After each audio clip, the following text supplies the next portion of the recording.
relations de coopération entre le Maroc et la Côte d'Ivoire ont débuté en 1962, mais elles se sont renforcées sous le règne du roi Mohamed VI et sont actuellement en pleine expansion. Des accords de partenariat ont été signés entre les deux pays dans divers secteurs d'activité, entre autres les BTP, les télécoms et le tourisme. Au plan religieux, le royaume accorde un important soutien à des communautés. Et c'est le cas de celle des Tidjani en Côte d'Ivoire, représentée par le calife Mohamed Lamine Sy Savané, président du Conseil fédéral des Tidjani de ce pays.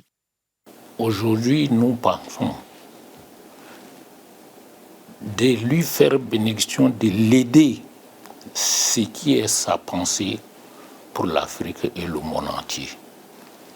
Et notre force et notre devoir, c'est les bénédictions aujourd'hui pour que ces pensées soient exaucées par le Créateur. Le Conseil fédéral des Tidjani de Côte d'Ivoire a déjà eu l'appui du Maroc à plusieurs niveaux et continuera d'en profiter pour la réalisation de bien d'autres projets. Le premier responsable de l'organisation exprime toute sa reconnaissance au royaume.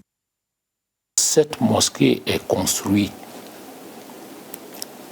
avec le visa de la philosophie islamique, avec 2 hectares et 7500 personnes qui sont acceptées à cette mosquée.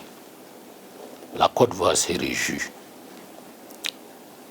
Il a manifesté vers nous de faire partie de nos chouïouks de la Confédération en pèlerinage plus de 11 chouïouks. Le Conseil fédéral des Tidjani de Côte d'Ivoire a été créé en 2015. Il est présidé par le calife Mohamed Lamine Sy Savané depuis le 25 juillet 2022 et regroupe des milliers de membres.